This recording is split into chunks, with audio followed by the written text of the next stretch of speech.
Baik, bismillahirrahmanirrahim. Assalamualaikum warahmatullahi wabarakatuh. Berjumpa kembali di acara Bincang Biologi, belajar bersama guru kreatif. Masih di acara Sukses UTBK dan SBMPTN di tahun ini, teman-teman.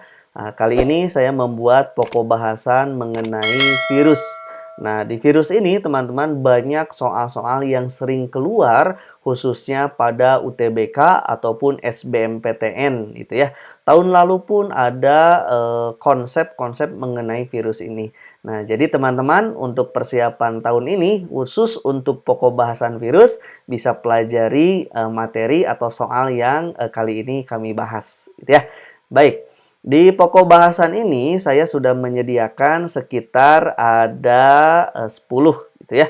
9 atau 10 soal lah. Nanti kita akan lihat, kita akan bahas tuntas gitu ya mengenai persiapannya. Teman-teman silahkan gitu ya. Selain nanti bisa mempelajari virus ini, teman-teman juga silakan bisa berkunjung ke channel YouTube kami untuk melihat soal-soal yang telah kami bahas guna persiapan UTBK ataupun SBMPTN di tahun ini. Oke, baik. Nah, pada pokok bahasan virus ini, teman-teman, pada menu pertama saya menyediakan sekitar 4 soal. Kita akan bahas tuntas ya. Baik. Di soal yang pertama disebutkan bahwa bisa diperhatikan sama teman-teman. Di sini ada soal menyebutkan, kita akan lihat. Oke. Oke. Di sini disebutkan teman-teman virus katanya dianggap sebagai makhluk hidup gitu ya. Karena apa? Oke, pertanyaannya seperti itu. Itu untuk soal pertama tentang virus. Nah, untuk mengetahui virus dianggap sebagai makhluk hidup, alasannya apa? Yang pertama, teman-teman, yang harus diketahui konsep pertama adalah bahwa virus ini, teman-teman, dia merupakan organisme yang berukuran sangat kecil. Kalau kita sebut bahwa dia organisme, berarti dia memang punya ciri bahwa dia menandakan dia itu makhluk hidup. Gitu ya. Nah, sebab virus itu bisa dikatakan juga dia merupakan benda tak hidup. Gitu ya. Nah, kali ini kita akan menyebutkan dulu dikarenakan soal dianggap sebagai makhluk hidup. Gitu ya. Maka virus dia merupakan organisme yang benar-benar super kecil. Gitu ya. Nah, dan dia memiliki ciri hidupnya apa? Salah satunya dia memiliki gitu ya asam nukleat seperti halnya sel-sel yang ada di tubuh makhluk hidup. Asam nukleatnya hanya berbeda. Yang pertama, virus itu dia memiliki materi genetik atau asam nukleat berupa DNA atau RNA, teman-teman. Mesti atau. Kalau organisme hidup yang lain gitu ya, sel-sel misalkan sel tubuh kita, di dalam setiap sel itu kan bisa ada DNA dan RNA. Nah, sedangkan pada virus itu dia tidak bisa. Jadi ada virus yang tergolong ke dalam virus DNA, ada virus yang tergolong ke dalam virus RNA. Maka virus itu kan salah satu pembaginya itu adalah asam nukleat yang ada di dalam tubuhnya, gitu ya. Makanya di sini atau gitu. Nah, DNA dan RNA-nya ini dia dibungkus oleh suatu protein yang namanya kapsid, teman-teman. Gitu ya. Oke, ini protein. Nah, konsep yang kedua adalah virus dapat dikatakan sebagai makhluk hidup tuh, gitu ya. Dia maupun juga bisa dikatakan sebagai benda tak hidup, gitu ya. Nah, dikatakan sebagai makhluk hidup, kenapa? Karena dia dikarenakan punya materi genetik, maka dia mampu berkembang biak, gitu kan ya. Apa materi genetiknya? Tadi bisa RNA ataupun DNA. Adanya RNA, adanya DNA yang mengakibatkan virus ini dia mampu berkembang biak. Itu sebagai ciri di mana dia dikatakan sebagai makhluk hidup. Gitu ya. Nah, meskipun demikian, teman-teman, virus dia hanya mampu berkembang biak pada medium tertentu. Tidak semua medium bisa dia hidup. Nah, di mana dia hanya bisa hidup pada tubuh inang, di mana tubuh inang itu dia sel-selnya dalam keadaan hidup juga. Jadi kalau dia tidak disimpan pada sel-sel hidup, maka dia dalam keadaan virion, dalam keadaan partikel, gitu ya. Seperti itu. Selanjutnya, Virus dia dikatakan sebagai makhluk tak hidup. Nah, apa alasannya? Sebab virus dia tidak memiliki sel gitu ya. Tidak memiliki lengkap bagian-bagian dari yang kita sebut sebagai sel gitu ya. Nah, selain itu di dalamnya organel sel dan tidak mampu melakukan metabolisme sendiri. Nah, jadi virus itu kita tidak bisa sebut sebagai sel. Kenapa? Di dalamnya tidak ada organel-organel. Selain itu, virus tidak bisa berdiri sendiri melakukan proses metabolisme. Jadi dia mesti menginfeksi, gitu ya. DNA-nya itu mesti masuk ke dalam inang, gitu. Seperti itu ya. Nah, selain itu, virus ini teman-teman, dia untuk melakukan metabolismenya tersebut, dia harus melakukan replikasi di dalam tubuh inang sehingga dia mampu membentuk badan-badan dirinya. Selain itu, metabolisme untuk dirinya mampu dilangsungkan. Jadi harus pada inangnya, gitu ya. Kalau berdiri sendiri, maka dia berbentuk virion. Jadi tidak bisa bermetabolisme. Gitu ya. Nah, ciri lain dikatakan dia sebagai makhluk yang tak hidup itu dia mampu dikristalkan, teman-teman, gitu ya. Ketika mampu dikristalkan, terus kita hancurkan kristalnya, disimpan lagi pada sel hidup, dia masih bisa hidup lagi. Gitu kan ya, dia bisa berkembang biak pada sel hidup. Tapi dia mampu dikristalkan sebagai ciri bahwa dia dikatakan bahwa bukan sebagai makhluk hidup. Gitu ya, ciri dikristalkan itu. Oke, nah yang kedua, teman-teman, nah ini dia. Virus dia dikatakan sebagai makhluk hidup, kita simpulkan tadi bahwa yang pertama dia mampu bereplikasi, teman-teman. Gitu ya. Apanya yang bereplikasi? Tadi materi genetiknya, asam nukleatnya. Untuk apa? Untuk proses reproduksi dirinya. Itu dia ciri yang pertama ya. Nah, ciri yang kedua, dia mampu menginfeksi, menyebabkan penyakit pada inang, gitu ya. Nah, dikarenakan dia mampu menginfeksi, berarti di situ ada aktivitas. Nah, aktivitas itulah yang disebut sebagai bahwa virus itu bisa dikatakan sebagai makhluk hidup, gitu ya.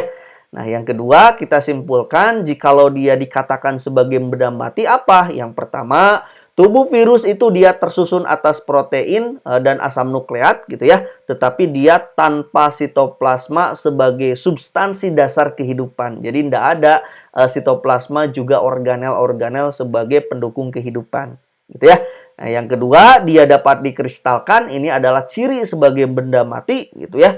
Dan yang ketiga adalah tidak dapat hidup di alam secara bebas, melainkan dia mesti melekat, mesti menginfeksi organisme lain.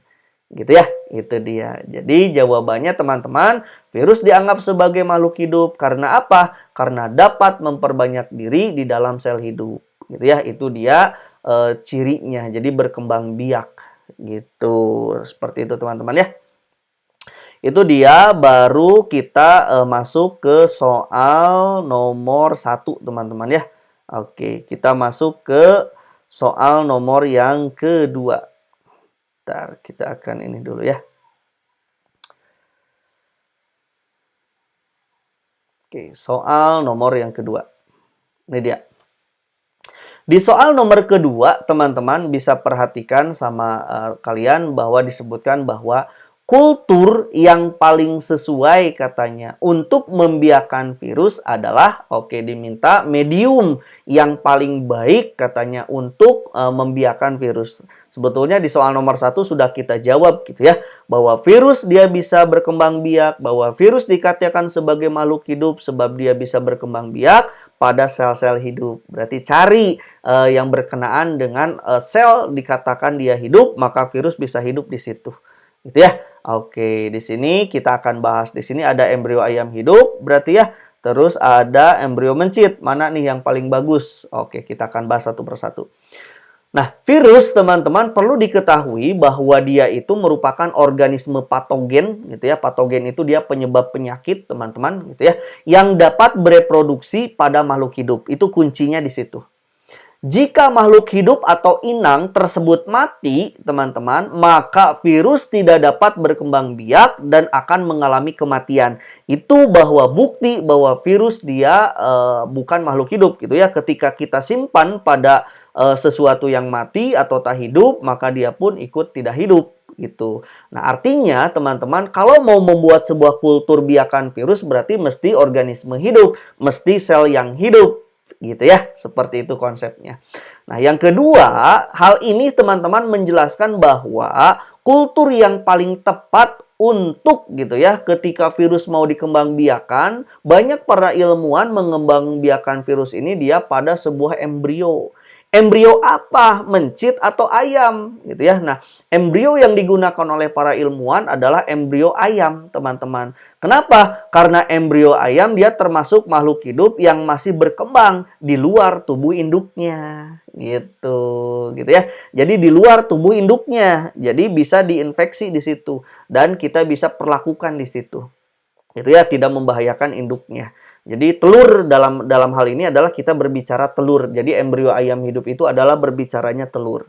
Nah, sedangkan embrio mencit itu kan dia ada di dalam tubuh induk gitu ya. Itu dia kurang tepat. Kenapa dijadikan sebagai kultur virus itu kurang tepat? Karena ketika berada di luar tubuh induknya, perkembangbiakannya nanti dia terhenti. Jadi ketika sudah dilahirkan, nanti dia terhenti virusnya. Kenapa? Sebab si embrio yang dikeluarkan dari induknya itu dia dalam keadaan mati gitu ya, sudah dirusak oleh virus di dalam tubuh.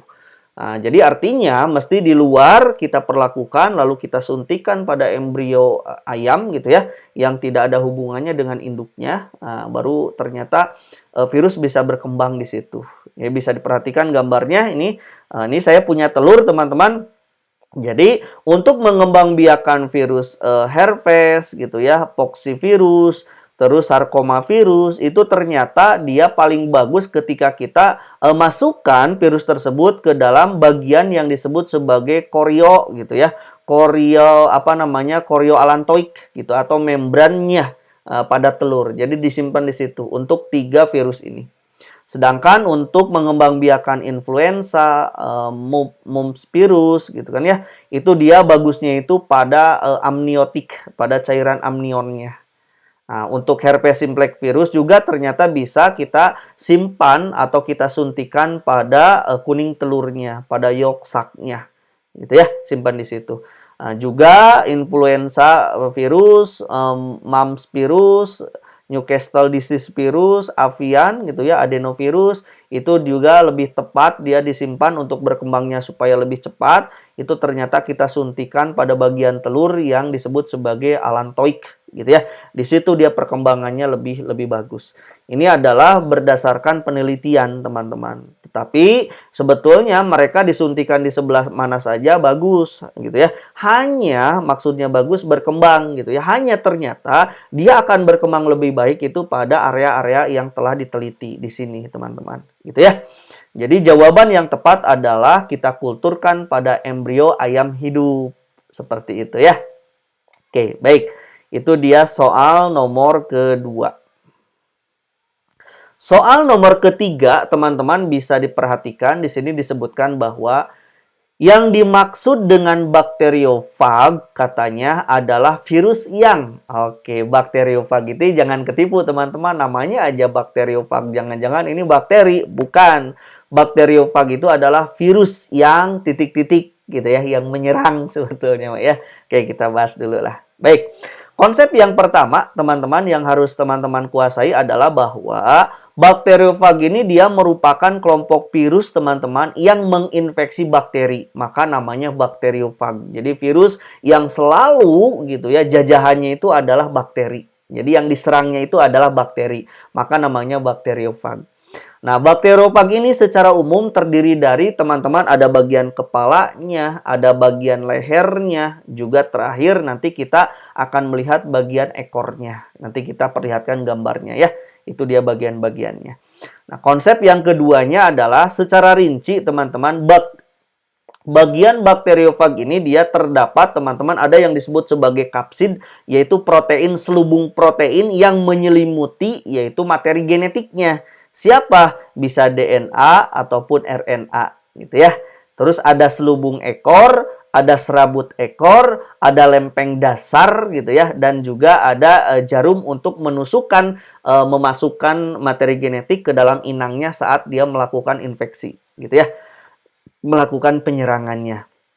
Nah, bakteriofag ini dia berkembang biak di dalam sel bakteri, teman-teman, dan menyebabkan kerusakan pada sel bakteri. Jadi bakterinya dibuat rusak gitu ya.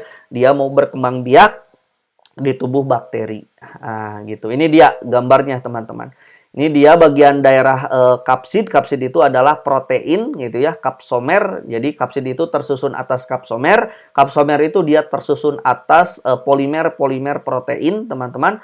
Nah, ini dia menyelubungi, dia menutupi materi genetik. Dalam hal ini bisa DNA atau RNA. Ini dia DNA-nya ya. Terus di sini ada bagian lehernya. Nah, terus di sini dia ada selubung ekor. Ini dia selubung ekornya. Nah, terus ada lempeng dasar untuk melekatkan serabut ekor di sini. Di sini ada serabut ekornya dan di bawah lempeng dasar ada jarum-jarum penusuk. Nah, di sini yang berperan nanti menusukkan, menginjeksikan gitu ya. Nanti materi genetiknya itu diinjeksikan masuk ke lubang di situ. Gitu ya. Seperti itu, teman-teman. Jadi, bakteriofag adalah bakteri atau apa namanya virus yang menginfeksi bakteri. Gitu. Jadi jawabannya adalah A. Gitu ya. Oke, baik. Terus soal nomor keempat. Ini dia, teman-teman, soal nomor keempat. Bagian dari bakteriofag yang ikut masuk ke dalam tubuh hospesnya, jadi ke dalam tubuh inangnya katanya, untuk melakukan replikasi adalah, nah tadi sudah dilihatkan ya, ketika bakteriofag mau menginfeksi inang, katanya mana yang akan masuk ke dalam tubuh inang, gitu ya, proses injeksinya itu siapa yang mau dimasukkan? Oke, kita akan lihat nih. Nah, bakteriofag tadi kan dikenal sebagai faga gitu ya. Dia merupakan virus yang menyerang bakteri, tadi sudah disebutkan gitu ya. Di mana dia akan melakukan reproduksi, dalam hal ini adalah melakukan replikasi dan perbanyakan diri di dalam tubuh bakteri gitu saat dia sudah menginfeksi.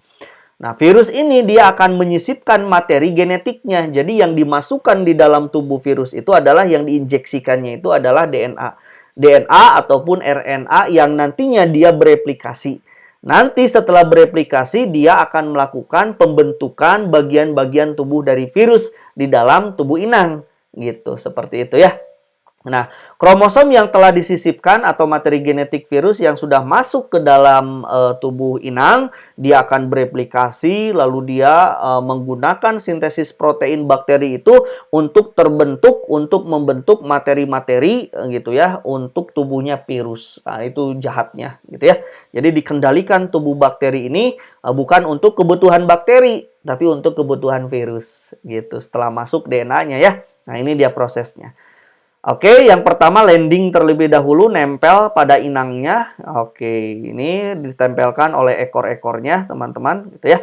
Setelah itu nanti proses finning, jadi penempelan daerah dasarnya ini dengan apa namanya jarum-jarum penusuknya ditempelkan, ditusukkan gitu ya ke daerah inang. Setelah itu nanti injeksi. Injeksi itu yang pertama adalah alatnya terlebih dahulu gitu ya, jarumnya terlebih dahulu diinjeksikan, ditumbuskan ke daerah apa namanya ke daerah apa lapisan bakterinya gitu ya di sini. Jadi si ekornya itu dia dipenetrasikan, ditusukkan gitu ya. Setelah itu nanti materi genetiknya itu dia melakukan proses injeksi gitu ya. DNA-nya itu diturunkan. Oke, masuk ke dalam tubuh bakteri. Nah, ini dia injeksi DNA ya. DNA-nya diturunkan ke dalam tubuh bakteri. Nah, oke, setelah masuk DNA-nya, jadi yang masuk itu adalah DNA-nya ya. Setelah masuk, lalu DNA dia mengatur segala aktivitas di dalam tubuh bakterinya untuk membentuk bagian-bagian virus. Jahat sekali gitu ya. Oke, sip. Jadi yang masuk itu adalah yang melakukan replikasi itu adalah DNA virus atau RNA virus. Gitu ya.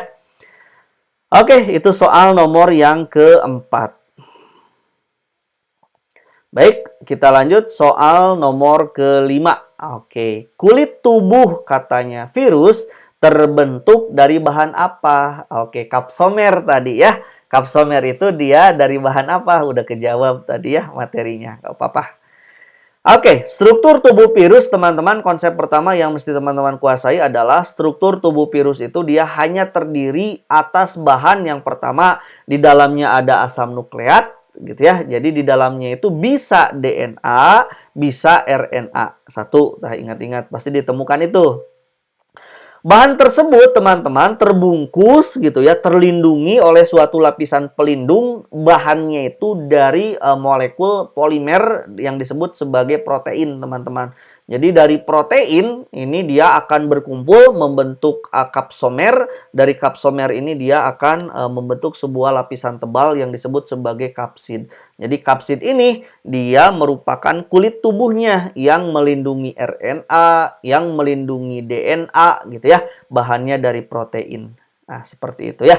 Nah, setiap subunit protein dia menyusun kapsid gitu ya. Nah, jadi yang disebut sebagai kapsomer. Jadi protein dia berkumpul membentuk kapsomer, kapsomer dia berkumpul dia membentuk sebuah lapisan tebal yang disebut sebagai kapsid. Gitu ya. Nah, kapsid dapat berbentuk batang gitu ya, dapat berbentuk polihedral, dapat berbentuk lebih kompleks dari yang keduanya. Nah, itu tergantung dari jenis virusnya. Gitu ya. Nah, ini dia. Nah, ini dia kapsid. Kapsid itu dia penutup dari atau pelindung dari materi genetiknya DNA. Ini Bacteriophage 4. Seperti ini bentuk kapsidnya. Terus kalau dari adenovirus, kapsidnya itu dia seperti ini. Masing-masing buletannya adalah kapsomer. Nah, gitu ya. Untuk melindungi DNA-nya. Kalau dari HIV retrovirus, itu dia kapsidnya itu dia seperti ini tuh. Panjang. Jadi beda-beda teman-teman ya, tergantung dari jenis dari virus tersebut. Oke, jadi kapsid itu, kulit tubuh virus itu tersusun atas protein gitu ya. Protein. Baik, jawabannya adalah 4. 4 itu adalah D. Oke, itu soal nomor 5. Kita lanjutkan ke soal nomor yang ke-6. Soal nomor ke-6 disebutkan bahwa virus merupakan peralihan katanya dari benda mati ke benda hidup. Oke, kita akan lihat betul atau salah. Tadi sudah dibahas sebetulnya ya. Sebab virus dapat berbentuk kristal tetapi mempunyai asam nukleat. Oke, kita bahas satu-satu. Nggak apa-apa ya. Kita ulang lagi.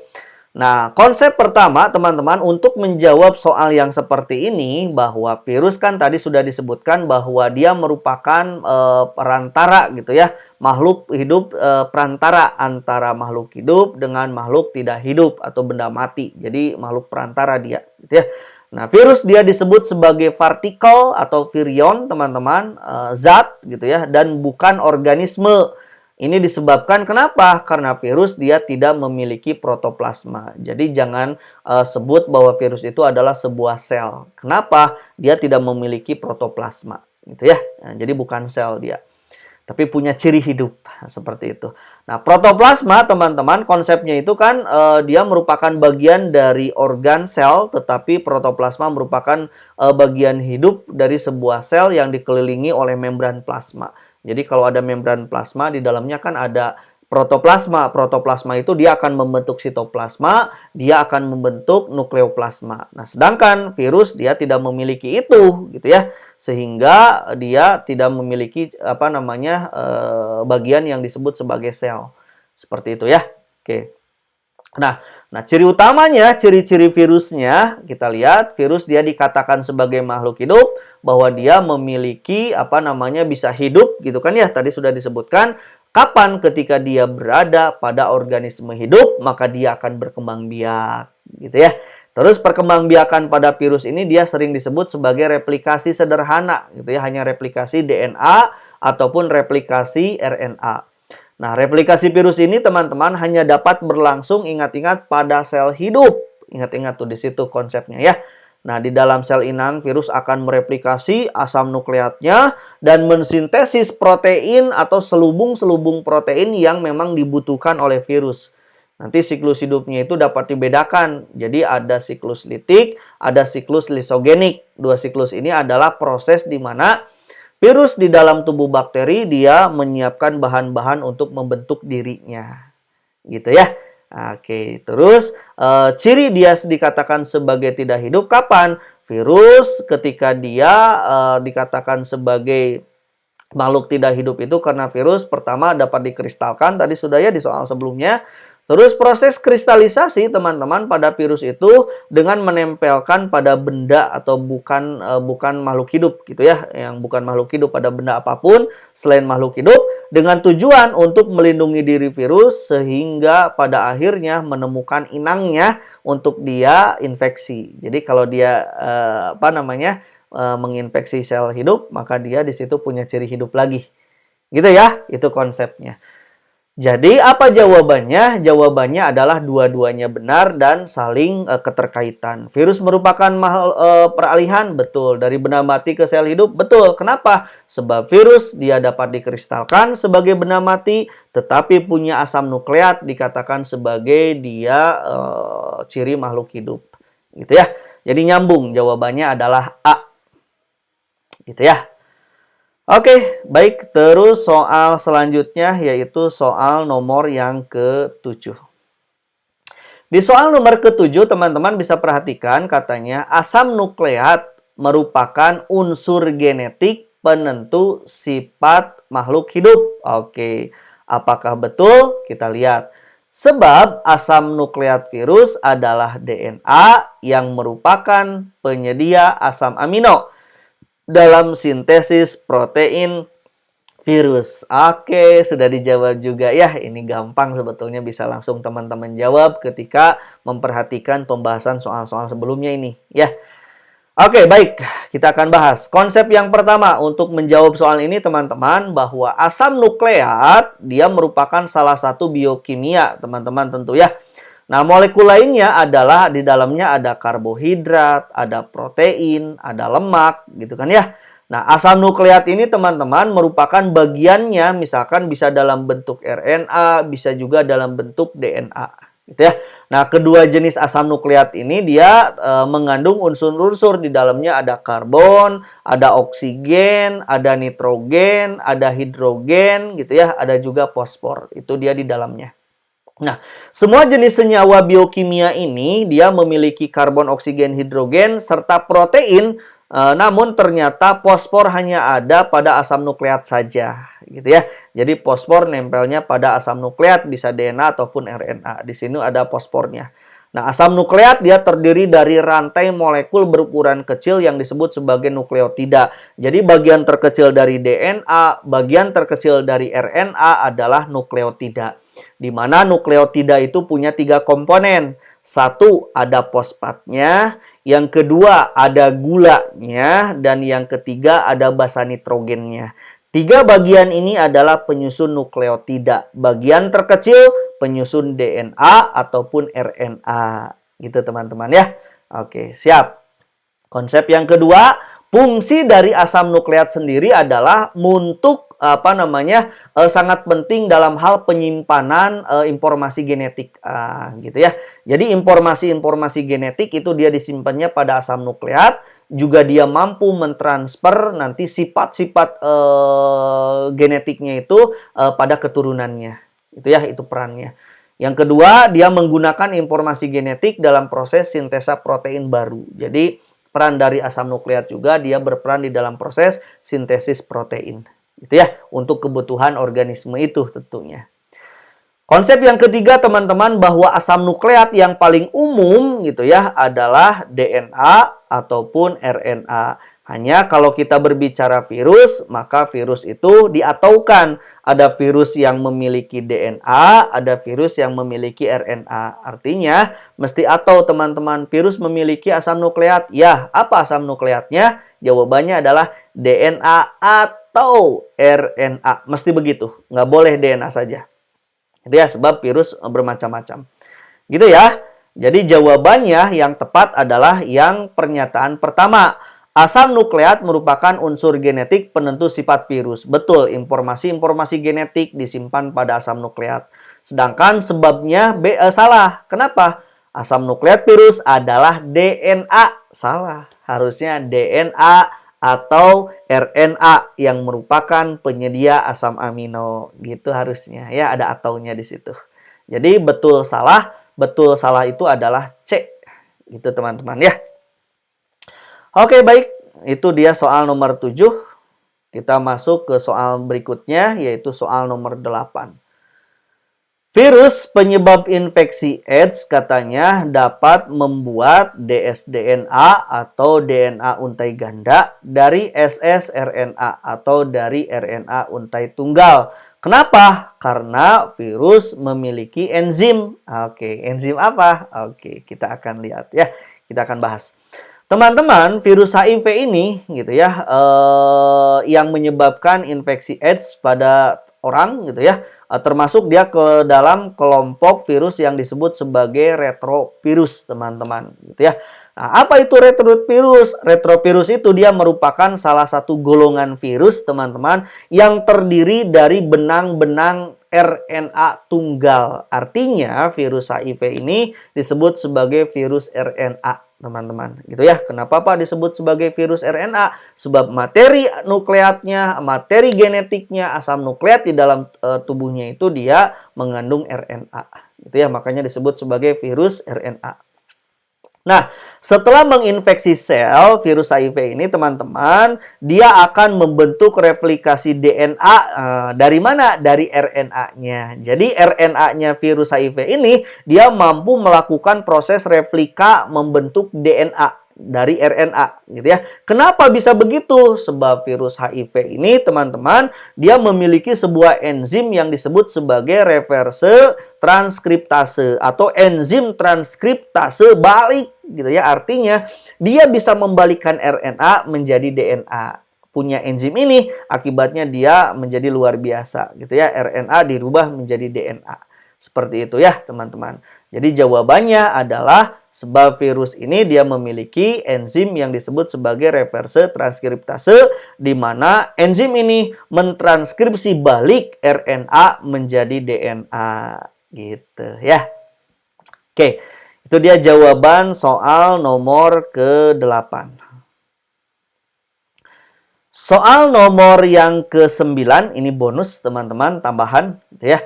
Nah, katanya di soal ini disebutkan Harsey dan Case katanya telah melakukan percobaan dengan menginfeksikan virus T2 yang terdiri dari DNA dan protein ke dalam bakteri. Oke, itu dia bagian-bagiannya.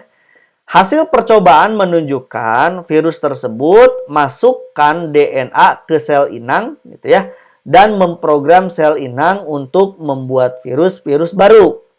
Dari percobaan tersebut disimpulkan bahwa, oke, ini sebuah kesimpulannya. Jadi DNA masuk ke dalam tubuh bakteri, lalu DNA virus tersebut dia membentuk bagian-bagian virus atau membentuk virus-virus baru di dalam tubuh dari bakteri. Nah, simpulannya apa tuh dari percobaannya? Baik. Teman-teman, konsep yang pertama untuk menjawab soal ini adalah virus dia merupakan organisme peralihan, tadi sudah disebutkan, antara makhluk hidup dan benda mati kan ya, itu konsepnya. Nah, salah satu ciri dari virus adalah memiliki materi genetik, dia ciri hidupnya itu di sini nih. Dia memiliki DNA ataupun RNA. Nah, yang dilakukan oleh Harsey dan temannya ini, dia telah melakukan percobaan dengan menginfeksikan virus T2 yang terdiri dari DNA dan protein nih ke dalam tubuhnya bakteri. Tadi disebutkan begitu.